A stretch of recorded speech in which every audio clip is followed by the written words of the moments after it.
To be a good president, you need to discover your own value in your club.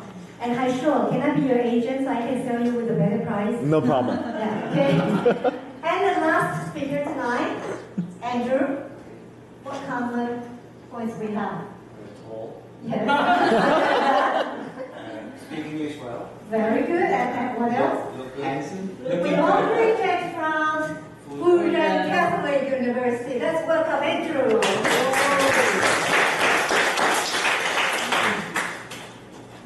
How to be a good president? Wow, I wish I knew. And certainly before I took the job, no one really told me. So I had to make it up.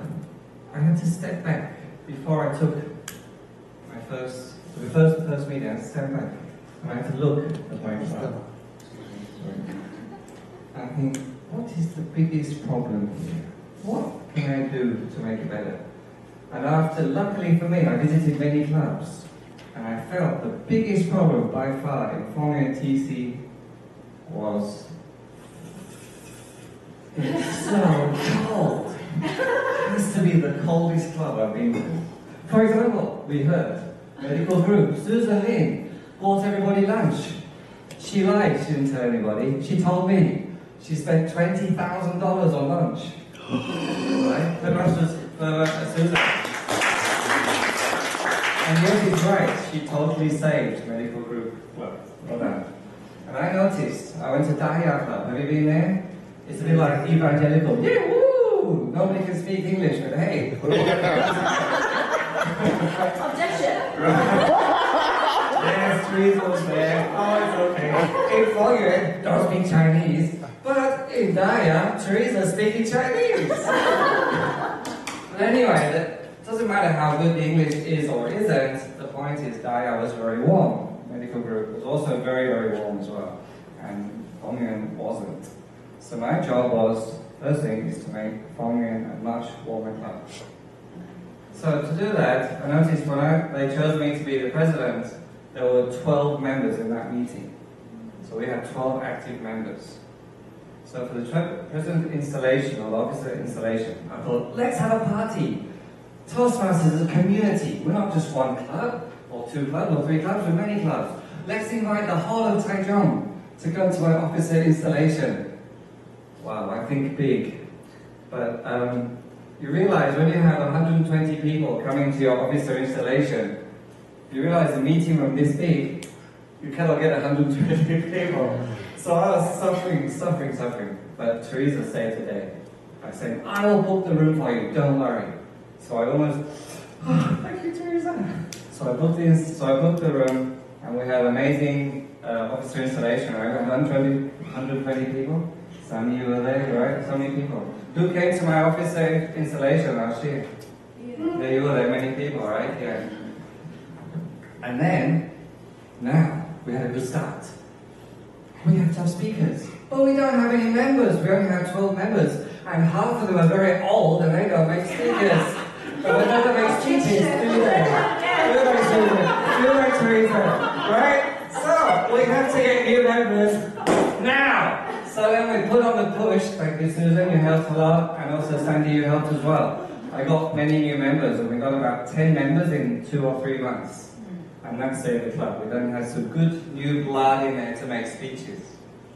And then the next thing I thought, how can I make Fongyan Toastmasters Club? We are warmer now, but we don't speak very well. How can we speak better? What can we do? I need to put you on a big stage. So I thought, let's have a big meeting.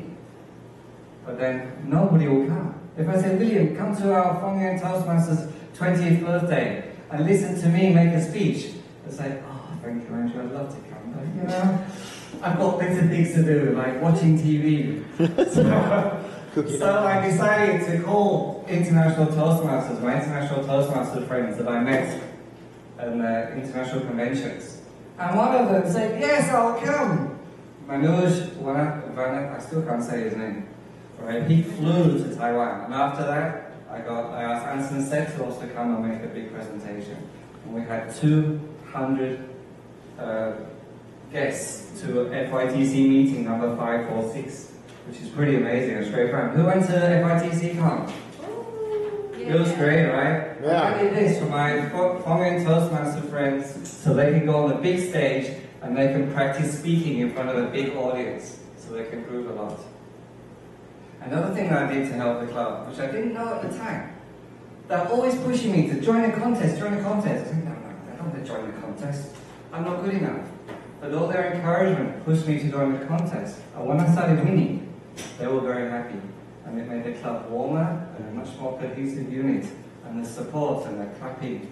And it made them all feel good, watching and supporting me. So I think I did well, making Fongyan a much warmer and happier club. And a member from Hulutun went to our meeting last Tuesday, and she says, wow, I can't believe it's changed, and your club is so happy, and there's so much clapping. And I think it's very important to make the club warmer and happier for everybody. But did everything go well? Of course not. Like Estella said, I started doing some jobs. I had a PR who never did the job, so I did it. Right? But luckily for me, my VPE was awesome. Patrick Liu, I'd like to give him a big clap. She's not here, but I'm going to give her a big clap. My VPN was absolutely awesome as well. Give her a big clap. I was very lucky. Sandy, she's got a good heart, but doesn't know when to check emails. I don't know. So the big failure I did, before we start, I need to tell the officers. Being an officer is a 5-hour-a-week job. You need to check your emails every day. And if you're like, I don't know, you just need to go. And if someone doesn't do their job, and I know Sandy, I don't mean you for this, I really don't.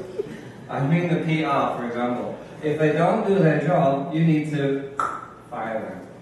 I made Fongyan Toastmaster Club successful because I have a business and I have English Gucci brands before. And I ran FITC exactly like a business. The only thing is, I don't make a profit, I can't go shopping afterwards, but I ran it exactly like a business. So my big fault is, I should have done that from day one. If one of my employees, officers, if one of my officers did a bad job, fire them. And you do it, because as an English teacher, when my students did a bad job, a lazy job, and you just reject their homework, they come back with excellent homework next time. Because they want to give themselves, they want to grow and have their own confidence. So that's my biggest failure. Thank you very much.